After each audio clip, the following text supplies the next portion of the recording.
Welcome back to Brashenomics, everyone. This is Heather Moore filling in for Ben Brashen, and I'm here with Kevin Daniels. And Kevin is one of our regular guests and has appeared on Cairo 7 TV's Seattle Better Northwest program and has spoken at colleges, national conventions, and other events about resume writing, cover letter development, interview preparation, and some of his big clients are executives at Microsoft, Amazon, and Starbucks. Kevin, how are you? I'm doing good, Heather. Thanks for having me again. Good. I'm happy to have you on. When we were talking about what the topic was going to be for the week, you sent me an email with some ideas, and I literally had thought the editor, or excuse me, the resume writer and cover letter developer didn't know how to spell resume, and got a little worried. But we're in fact talking about resumes, which is a little language I made up. I didn't make up, but referring to the language of resume speak, so to speak. Not a spelling error. Right, exactly. So yeah, just kind of a make-believe fictional language, but to sort of illustrate that there is a sort of a separate way of communicating in a resume. Right. And that the traditional rules of grammar and syntax don't have to apply when you're writing within the content of the resume itself. What I mean by that is good resume writing is really going to be part business jargon or business communication and part advertising. And really you could look at it as 2 parts advertising, 1 part business communication. So in other words, there's some room. There's a liberal approach to how you can express yourself in the document, because you're really writing for impact. You're really writing advertising copy. And when you say advertising copy, we're talking about advertising yourself as a person, as exactly for the company. So in other words, you become the product that is being sold, not literally, hopefully. But that's a whole different industry we probably won't go into today. I don't think you've covered that industry here on Brashenomics. But just to look at it that way, and that's a good way to depersonalize it too, because really you're trying to bring out the most salient attributes that you offer and the ways you can make a difference. And the best way to do that is by expressing yourself in a similar way that a marketing copywriter would do in printed collateral that's trying to sell a product, or even the script for an advertisement. It's not always. Sometimes it's going to end in a preposition, maybe, because what you're doing is you're creating a sound bite that's going to resonate with the reader. Right. And in their mind, as they read it, it's going to say a certain thing that's going to try to convey a point with impact, but doesn't necessarily have to be 100% grammatically right on. Right. Now, the cover letter is a different story. That's where if you're asked to write a cover letter, you want to be completely right on with your grammar in your cover letter, because that is a formal letter to someone. So that, yes, you got to follow everything to the T, literally, in a cover letter. But the resume writing, and it might be hard to sort of figure out what that means exactly, but we're going to kind of get into that here in a second. But the key is it does have its own separate language, and the extent to which you can really learn that language is how effective you're going to be in the writing of your resume. So right, and resumes are something that most people take upon themselves to write, but I think it's such a personal thing that sometimes you're not able to take a step back and figure out how to market yourself, because it is so personal. And this is me I'm talking about. Exactly. And this is why I think getting insight and working with you is definitely a benefit. And you had said that there's a couple things that make up successful resume content writing. Sure. So you have to kind of take a two-pronged approach on how you develop the writing in your resume. And so there's 2 things you have to focus on. And one of them is what we call development editing. The other one is technical editing. Well, let's start with we won't have time. Yeah, we won't have too much time to get into the technical editing today. Maybe that'll be something for the next time that I'm on. But the development editing is something that that should be done really first anyway. Right. And it's just, basically what it is, it's a set of guidelines to keep in mind when you're writing your content. And you really hit the nail on the head. This is why obviously being the owner of a company that helps people with their resumes, I think it's a great idea to have somebody do it for you or help you with it. But if you're going to do it yourself, there are a set of tenets that you can keep in mind that will help you do the best that you can possibly do. And so I'm just going to run through some of these things. Yeah, some of these things are extremely common sense. Well, that's what you might think. Right. but it's an anxious process when you're looking for a job, and the first thing that goes out of your mind is common sense when you're nervous. Exactly. So when you're selling yourself or trying to advertise yourself, you're like, how does this sound? What are they going to think of me? I think you can get too inside of your own head. Absolutely. So you have to remember some certain things, and one of those things is trying to be as clear as you possibly can in what you're saying. So clarity is one of the huge things. Yeah. So have 2 or 3 different people, maybe a coworker or whatever, if you don't mind sharing them with them that you're writing a resume, or a couple of friends, look at it and read through every sentence on there and make sure that there's no one sentence on there that gets a little bit too lengthy. And by the time you finish reading that sentence, you've sort of lost the sense for what's trying to be conveyed. Right. You need to be really concise. It seems like get to the point quickly. You need to be accurate. You need to be as specific as you can possibly be. Mm-hmm. If you're speaking in generalities, usually you want to get as concise and specific as you possibly can. And I think there's probably an example that I'm going to give in here a little bit later on that. Avoid industry-specific jargon unless you're absolutely 100% certain that you're staying within a very tight niche. So if you're like a geologist or a microbiologist or something, and you know that the audience that is reading your resume is going to know what you mean by the different acronyms that you're throwing in there, then that it's perfectly okay to keep those. However, if you're looking for a slightly broader appeal and you might be venturing outside of your industry, you might have a similar job, but it might be in a different industry, and there's not going to be that automatic knowledge of what you're talking about. You need to edit yourself away from that industry-specific jargon.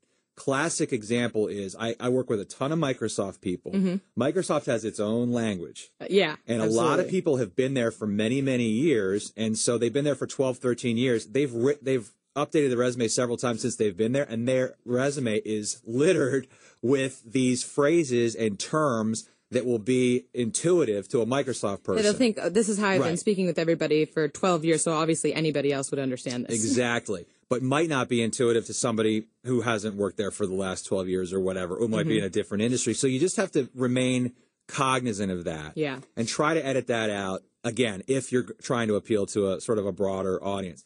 One that you alluded to earlier, this is really important, to stay away from the first person in the resume. So that mean like Heather is good. No, that would actually be talking. The first person I'm talking about is like, I did this. Oh, I did that. That's third person. Right. So talking about like I was the number one producer, whatever. For several reasons. One, that's what you do in the cover letter. In the cover letter, totally fine to talk about I did this, I did that. It's just the style that we're talking about. The resume itself needs to be, because it's marketing writing. So it's delivered in the third person, which is also a great way. It's a great way to sort of deflect. It's more comfortable to write about what you've done if you're writing about it slightly indirectly. Then you don't feel like you're bragging as much. And it also happens to be the style that you should use in the resume, because it's good formal resume writing style. I think it would be still odd, though, if you put your name in throughout the achievement and said what you've done. Right. You don't do that, but you speak to it, and I'll get into that in just a second, too. Starting with action, and then just in general, making sure that you're speaking in the active voice instead of the passive voice.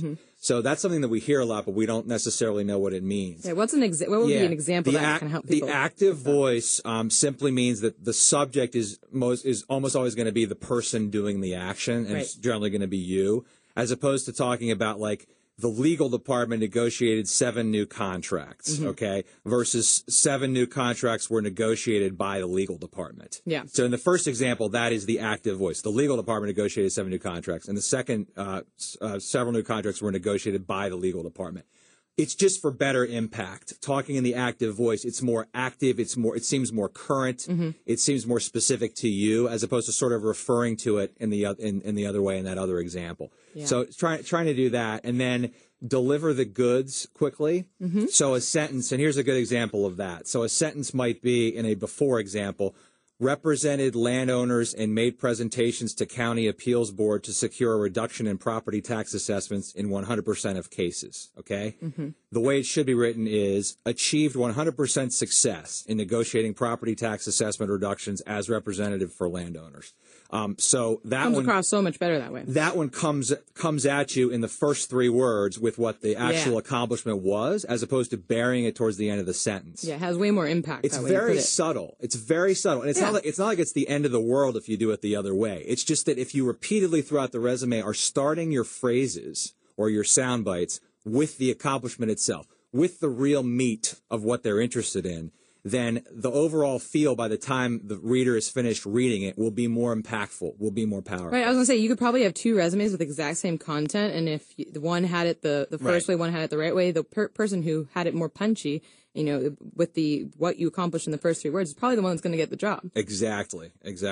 And so what you end up doing is transforming like a quiet conversational tone into like a more advertising, marketing-esque, punchy sort of a feel. Absolutely. So here's another good example. Okay, the before example would be, this is also an example of using the first person, but I had the largest share of sales on staff for over 11 years running. There were 9 people on our team. Okay, the after example is ranked. The after example is ranked number 1 on the team in sales production for 11 consecutive years. Okay. So again, that ranked number 1 on the team is the first thing that's mentioned. So it's just more prominent in that sentence. Also, you might have noticed that I edited out the fact that there were 9 people on the team. It's okay to be intentionally ambiguous when you're writing things that you've done in a resume. Yeah. It doesn't necessarily help to say there were only 9 people on the team when you were number 1. Okay. Right. It's better to say you worked on a team where you were number 1. Yeah. They don't need to know it. Right.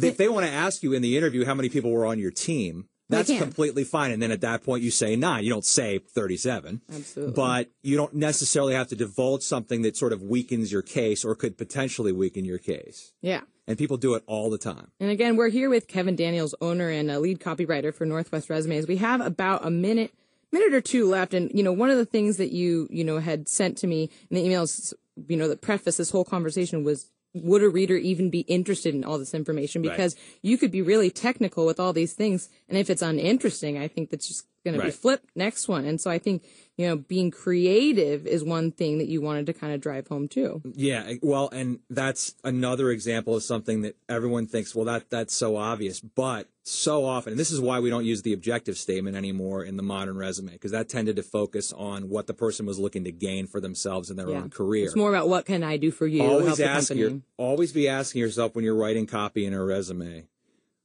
is the reader going to really be interested in this information? In other words, let's say the position you're going for is like a director level where you're going to be managing 50 people, and you spend half your resume talking about individual accomplishments you made on projects that might be wonderful things to talk about, but they were examples of you working independently, and the position you're going for is you're going to be leading 50 or 60 or 70 people or something like that. Yeah, you're just missing the point completely. You're just not presenting the information that has necessarily to do with what you're going for or what the reader of the resume is going to care about. So cool. Well, thank you so much for joining us, Kevin, and helping us learn part 1 of how to speak resumes. We'll probably be talking about technical editing next time, but just some great advice. And I think, 1 or 2 little tweaks that may not be that obvious can be the difference between getting or not getting that job that you want.